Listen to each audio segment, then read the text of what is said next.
Jermaine Riley, I Hate It, 10, 11, 12, the mixtape. And now, very, very happy to say he's back in the studio with me after 8 months. Jermaine Riley. What's up, brother? What's happening? You alright? I'm good. I'm very, very good. Yeah. Good. There we go. Let me turn you down a bit. That's the headphones just a little bit loud. How you're well then? You're good. I'm very well. Yeah, very active and very kind of, in the mindset of, promoting this mixtape. Yeah. It's sounding brilliant. Thank you. It is sounding really, really good. I mean, you came out with your first mixtape. You came on and chatted to me about that 8 months ago. And I mean, it has been 8 months. And in that 8 months, you've been up to so much. I mean, you got the record deal. Was it out in Japan? Yeah, the album's actually on sale in Japan right now. Wow. 600 stores across, Tokyo and that. And, just been working on,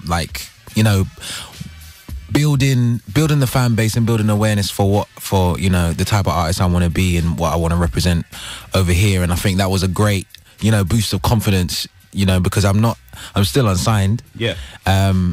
But it's amazing what you can achieve when you just put your mind to it and put in a whole bunch of hard work and make sure you present your project in a particular way. So Japan picked it up and it's been crazy. We're getting a lot of exposure out there, posters and advertising and just the videos being played, and it's crazy because I made that in my bedroom. So it's a great feat for me. Yeah. Japan are going mental for you, and of course on top of that, I mean, I'm doing well on Twitter. I enjoy Twitter, but for me, when I clicked on your profile and sent you a message, and then suddenly you had that little tick next to your name, I was like, yes, I know that guy. Yes. I mean, you're now verified on Twitter. So basically, what that means, by the way, when you're verified on Twitter, it means that you've been recognised for something which you do in your industry. Mm-hmm. That's how you get verified. So you've been recognised by Twitter in the world of music. A lot of people hit me up and was like, how the heck did you get verified, bro? And it's just we just, I don't know, we did put in a lot of hard work, and I think when they see everything that you're doing across the board, and I think going internationally like that did a lot. And the Google alerts and stuff like that is makes you go, okay, what's happening here? And the blogs have been really representing my music and showing a lot of love. And I just think it just really kind of made Twitter, Twitter's eyebrow just perk up and be like, okay, who's this guy? We'll verify him. They're thinking, they're in the office one day and thinking, that's Jermaine Riley guy, we're going to verify him. I mean, it's wonderful. I mean, all of this, and now you've come out with your 10, 11, 12 mixtape. Yeah. Later on, I want us to actually go through track by track and for you to talk through it, because that's excellent. I love to do it. I mean, you're lyrically, and I mean, the way you sing, I mean, I said this when you first came on the show, and some people are going, that's very complimentary, if you know what I mean. It's saying what I did. And that was, at the moment, I see you, especially someone coming up as the underground, the kind of, and I'm looking at him now, it's in the playlist, the UK's answer to Usher. I mean, your R&B vocals, your R&B vocals, I mean, are so on point. I mean, if you went on a show like The Voice or, say, The X Factor, that's what everyone would look at you at, won't they? This R&B sensation coming up and the next big thing, if you know what I mean. That means the world to me, bro, because, Usher's one of my main influences behind Michael, so it's ever since I was in school, I've been, watching and studying him, FDM, when I was in the group, we studied Usher's stuff, to no end. You have to understand how much he was a big part of, our swag and our stage presence and what it meant for us to be entertainers. And, I've really carried a lot of his influence with me, into my own music and I don't know, I haven't met him yet, but I know the day that I meet him is going to be a bit nuts for me, because I'm just going to be do you realize, when you meet someone and it's just they'll be it's nice to meet you, dog, try and play it cool. You're going to say, and I'm like, no, bro, you need to understand.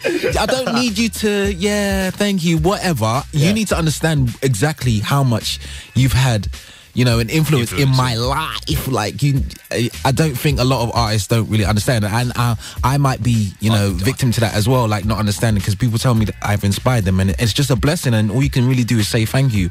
But sometimes when someone's been such a huge influence, they don't get it. You don't get it at all. Get it, bro. You don't get what that Grammy performance did to me. You don't get what You Don't Have to Call did to my whole lifestyle. You don't get what My Way album did for entire boost of. Do you get what I'm saying? You don't understand, bro. I completely. Actually, do you know what? I understand completely where you're coming from, because actually, I'll tell you this now. I haven't actually spoken about this on air. The other day, I went up to O2 Shepherd's Bush and I saw Chris Moyles live on his tour thing. Yeah. And it's kind of that thing where he's just finished his massive show. Yeah. On the big radio station that is, and it was him who's kind of inspired me to get to where I am here. Now, I got into Shepherd's Bush really, really early. So I got in there really early, so we managed to get to the front of the stage, and we were standing at the front of the stage. And of course, knowing Chris Moyles as he is, he's a funny guy. He likes taking the mick out of people a little bit. Yeah. So I was kind of standing there a bit like, oh dear, this could go one of two ways. And then just thinking, kind of, I don't know if I'm excited because he's going to be standing right there. I could put my hand out and he's there, or am I kind of a little bit nervous that he's going to absolutely rinse me? So I was standing there, and there's this one moment where he come out on the stage, obviously give it to me, yeah, kind of thing, and then he came on and he was looking, and of course he looks at his whole audience. Yeah. Of course, as soon as he looks at you, you're a bit like, oh, do I smile? Do I wave? Do I make it look cool? Do I be kind of like, yeah? Kind of thing. Or do I just be like, saw that look? Or should I just thank God we're not recording this? Or do I go, yeah, I'm here, it's me, yeah, you're brilliant, kind of thing. Do you know what I mean? Yeah, That whole, you want to play it cool, but then again, you know, people don't understand. And I was posting pictures afterwards on Instagram like, oh my, this was one of the best nights of my life. They don't get it when he kind of walked down off stage, because there's a big karaoke bit of it. He went to the microphone, he kind of looked at me, he done that little wink thing which he does, which is went to put the microphone towards me, and I kind of shook my head and he went like that, and then put it over me and stood right in front of me and put the microphone over me. People don't understand how big a thing that actually is. Yeah. I mean, for your idol to be that close to you, I mean, it's just like. That's what I'm saying. I'm actually gonna. I'm gonna lose it. I'm gonna lose it. Yeah. To be fair, I nearly lost it as well. But no, it's a wonderful night, and of course that moment, whether it's at a concert. Have you been to an Usher concert before? Have you managed to? Yeah. I mean, that moment at a concert, even just seeing him on stage. I mean, that's amazing. Yeah, I actually went to my first Usher concert. Was when he had 8701 out, and I went by myself. Right.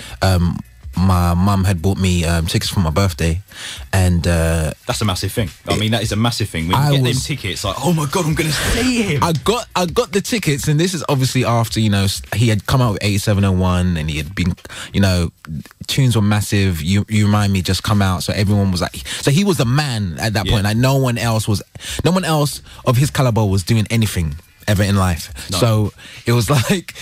When I got the tickets, I was trying to like get all my friends to be like, oh, you need to buy tickets so we can go and watch him, blah, blah, blah. Everyone was like, you know, being real chilled out, being real relaxed. Oh, yeah, well, I might get them next week. I don't know what I'm going to do. Babe, I will go by myself. Like, and I went to Hammersmith Apollo, went by myself, stood there. To be fair, most of the concert, I didn't even clap or make noise or anything. I just stood there in awe. He came out of this red smoke, and I was just like, yeah. Do you know what the thing is though? It's kind of, everyone says that the One Direction and Justin Bieber kind of fangirls are very, very annoying, especially on social networking sites. But when you're at gigs like that, you understand the feeling they go through every day. And it's kind of like, do you know what? You can't say to them. You can't do it. You can't. Like, you know the feeling. When the artist is there and you see what the hype is about, and you truly feel the vibe, and like concerts are serious. Like that's when you feel the entire energy of an artist. And I went to see him at the O2 when he did Truth Tour, and then I saw the OMG tour as well. Like, oh man, mad. Like, yeah, he's the man. He's the man. And Jermaine Riley's in the studio, and we'll be talking about his new mixtape. We'll do that next, actually. Let's play a song. Let's play Bad Guy, and we'll come back and we'll have more of a chat. This is Jermaine Riley. He's in the studio. Friends from a distance, 'cause I don't mean to offend. I ain't trying to be the bad guy, baby. No. 105.9 Academy FM. Yeah, off the 10, 11, 12 mixtape, Jermaine Riley, Bad Guy. I love how into your, like, sometimes you get artists in, you play their tracks, and they're just like, yeah, that sounds good on the FM compression, kind of. Yeah, thank you for playing my track. You're so into your own music, which is brilliant. I mean, you're sat there singing it out loud. I mean, it's wonderful. Do you inspire yourself as well sometimes? I mean, because most artists do, and you sat there and you're kind of just like, the way you're so into it is like you're also... In the most kind of like influential way, you're also inspired by yourself and your own vocals.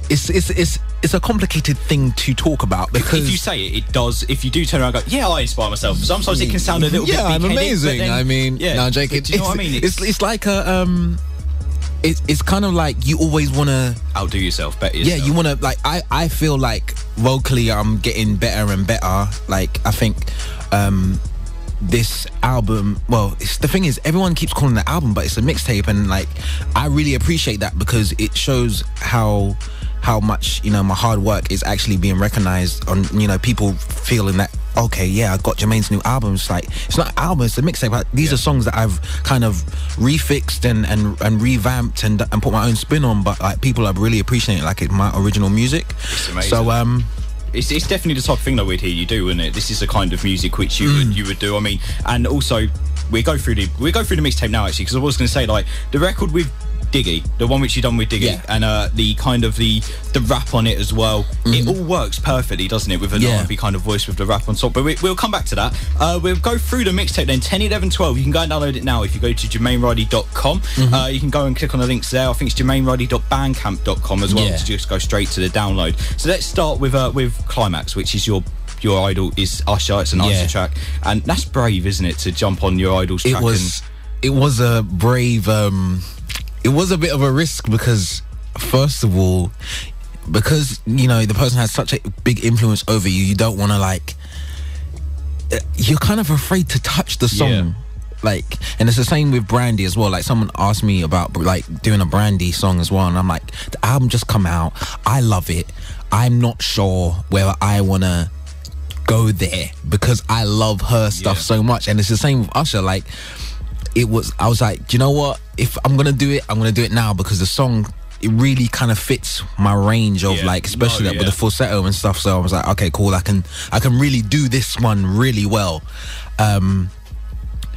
I will take the liberty to say that I think my version is better. Well, I've got to say, it went mad. I mean, social networking blew up when you put this one out there because everyone was then saying, oh my god, he might actually be our answer to Usher. What?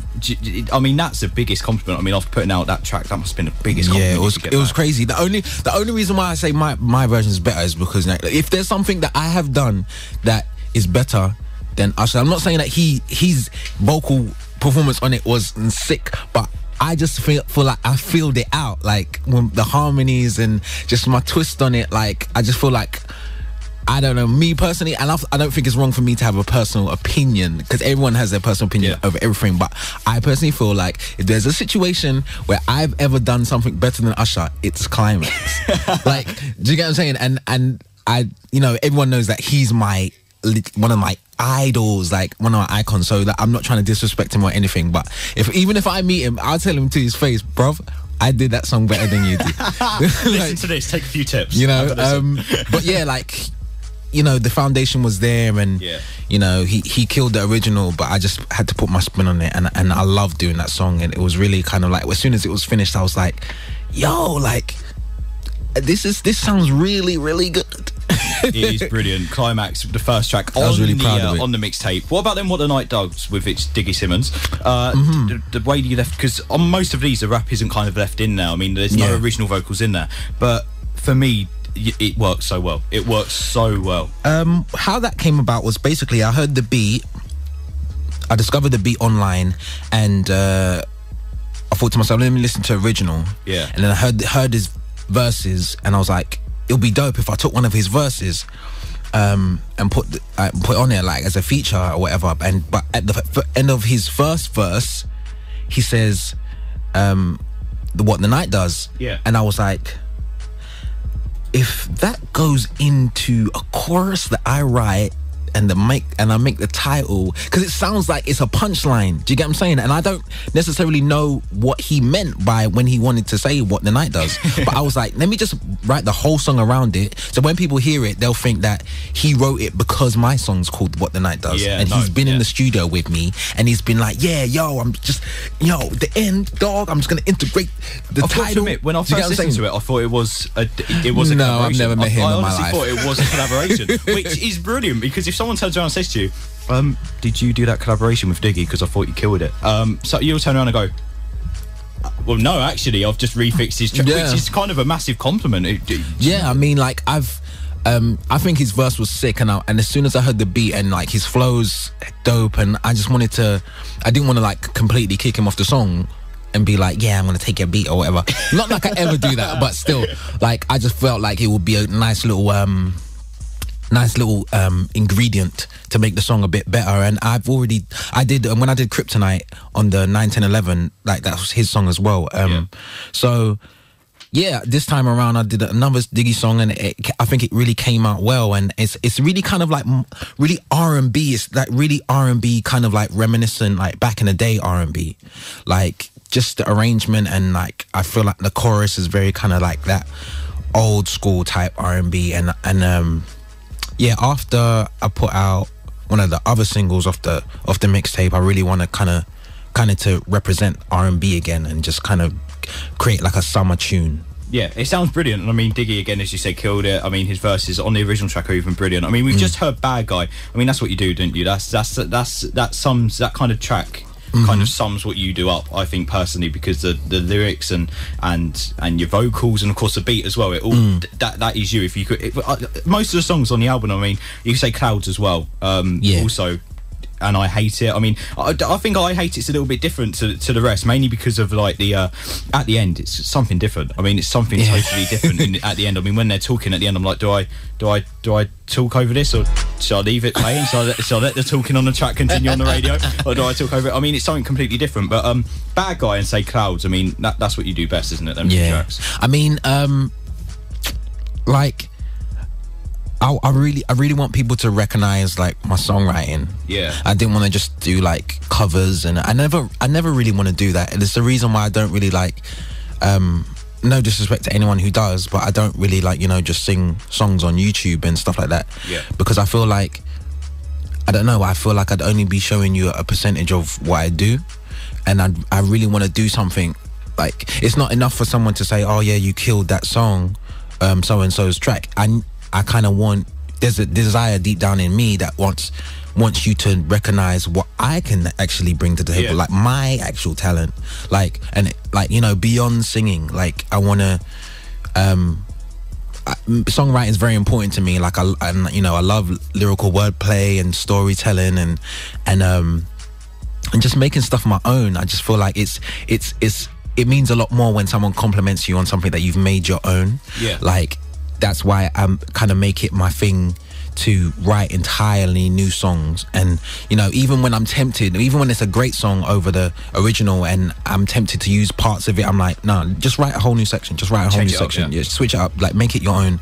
Like even like with Adorn at the time, before I put it out, everyone was raving about Miguel's Adorn, but when I wrote Jekyll and Hyde over it, I was kind of like, I don't know, because everyone loves his version, and I'm not sure they were going to accept my song over this music. It's a hard thing to do. I mean, to use someone else's beat. I mean, I don't think a lot of people recognise it. Like, oh yeah, you've just written your own lyrics and gone over someone else's beat. It's a hard thing to do, because you've got to realise that every single person whose beat you're using, they have their own kind of fan audience, and you have to also recognise the fan audience and your audience at the same time. It's not like, yeah, right, I'll get a pen and piece of paper, I'll write some lyrics down there and just go over this beat which I've got off, and then I'll stick on a mistake. It's not that at all. You've got to really recognise the audiences, and there's maybe 3 separate audiences. Yeah, and I want to, and it's also making your song. It's the pressure of making your song just as good. Yeah. So it's just like, it's a lot of pressure. Okay, how am I need to write a concept that everyone's gonna kind of relate to, everyone's gonna understand, everyone's gonna think is just as sexy. Like, so it's just like, I mean, this is just the songs on the mixtape. I mean, it's the old me's on there. I Hate It, Clouds, Don't Judge Me, IDGAF, Jekyll and Hyde, as you said, and Deal or No Deal. But I mean, coming back to the point of when you're doing someone else's song, I mean, say like a show like the X Factor, say you went on there. I mean, James Arthur's gone on there, done kind of his own thing at times, but also done other people's thing at times. Would you sing someone else's song, or would you do your own lyrics and then sing your I definitely do my own stuff. Like, I definitely like write my own verses. I like Ella as well. I love when she does that. She's amazing. Lucy, before she went out, like I really respected. I think it was the last performance she done where she had the quiff and the army jacket. I can't remember what the song was, but like I really respect that. I really respect that, because it goes beyond just, you know, being a vessel for someone else's music. It like you witness an artist in their own right when you see that, and that's what I want to be. I mean, I didn't really come into this to, you know, just be I feel like I've got a lot to offer. So I really want to show that in every chance I get. Even like if I do a cover like I done Don't Judge Me, I really don't want to just make the vocal arrangement the same. Like I want to embellish it and, you know, add my little, you know, little ad-libs and just arrange it differently so people feel like they're listening to a new experience. There's no point, like, why do something that someone's already done? Exactly. Like, what is the point? Like, what are you showcasing other than, like, is it to get the acknowledge, oh yeah, hi guys, I can sing? Like that doesn't mean anything to me. I need you to I need people to understand that I'm an artist and I'm really expressive and like I want an album. Like I want my album out. Do you get what I'm saying? Yeah, I think this is why, I mean, I think so many people are critical of X Factor, and I've got to say one of them as well, one of the people on there at the moment, James Arthur. I mean, he's at the first started off with his own song, which I was like, yeah, I really respect that. Came on the show and done covers mainly. Yeah. But then last week, that's when I kind of was like, yeah, this guy can do it. Because, the Adele one. Because the Adele cover, I mean, that was just... I didn't even say... I went seriously, like before they said Adele, I was like, I wouldn't touch that. If I was like, no, you can't do that.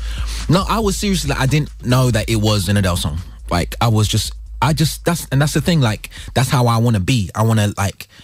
That was one of the most impressive performances of his for me because I didn't recognize that it wasn't his song. Like I just appreciated for what it was like, and he's just so dope. Like I would love to work with James Arthur. Like if me and him ever get in the studio together, it's the rap. Like he's so sick. So yeah, like I just really appreciated the fact that he made it his own, and I love when artists do that, and that's what I'm always trying to do myself. Well, we'll come back in a minute and we'll talk more because I've been spying a little bit on your Twitter about some people you might be collaborating with, and I'd like to get the lowdown. But first of all, though, should we play a couple of tracks? We'll play one of yours, and then we'll play some Usher. We'll play Jack on Hyde, and then we'll play some Usher, and we'll be back in the studio with Jermaine Riley. Cool. Oh, let's play Usher first, and then we'll play your track. No worries. So Jermaine Riley, that's so smooth, man. Thank you, man. I appreciate it. That's amazing. Well, yeah, like, you know, I was saying, like, the pressure of making a song just as good as The Dawn was there, so I just had to kind of make it my own, and, you know, I think the harmonies helped and stuff like that. It sounds brilliant. Thank you, man. As I was saying before, I have kind of been looking at your Twitter a bit because I thought, you know what, where's the best place to get updates from artists who are on social networking? And the answer is Twitter. Go on their Twitter and you'll find a lot out, especially of people who they're just about to work with, who they might be working with. Of course, you're very, very, very good friends with Sherry V. Yes. And I mean, she is in her own league, Sherry. I mean, I'm a massive fan of what she's done and what she has been doing. Yeah, she's amazing. I mean, you're going to have more. You collaborated with her on the first one, didn't you? Is there going to be more between you two coming up? A lot more, yeah. Yeah. I can't really speak on it, if I'm honest. It's classified. No one's listening. No, yeah. Fair enough. And I saw a tweet as well, which you got, and you probably know that I'm going to say this, off of Loy Kessian. Now, oh yes, was he going to jump on your mixtape originally? No, what it was. That's the way I read into it. The way I read it was that he was going to jump on a track with you, and then you put out a mixtape, and of course he wasn't on the track. And it was like, let's sync up and let's do another one or something. No, what happened was, I think he wanted to, you know, he just said, yeah, I need to get, you know, Jermaine Riley's new mixtape or whatever. And you know, I've known the week for a while. You know, he's, you know, had his success and everything, and artist in his own right. But I think upon hearing the mixtape, he was like, yo, like, I need to be on the next one. Yeah. So which is good, and I should be seeing him real soon. And I really would like to do some music with him. And, you know, we kind of come from the same school, like Harmony. Like, he's been in the studio with Harmony, and, you know, we there's like a little circuit of R&B artists in this country, and we all kind of, you know, we know each other, and there's mutual respect, and I'm glad, you know, that I'm one of those people that, you know, I'm in the circle a little bit. So yeah, man, he's amazing. Obviously, like, he's Louis Kessian, so it was great to get that tweet, and the support is always appreciated from my peers as well as my fans. Yeah. I was going to say, 10, 11, 12, everyone's tweeting about it. I mean, even companies online and stuff like that are tweeting you, and magazines, music magazines, highly rated ones as well, are tweeting you. I mean, there's an agent as well the other day, wasn't there, for someone who also tweeted you about the mixtape. I mean, has this gone down as well or better than you thought? How's it going so far? Dude, what are you thinking? It's been overwhelming. Like, and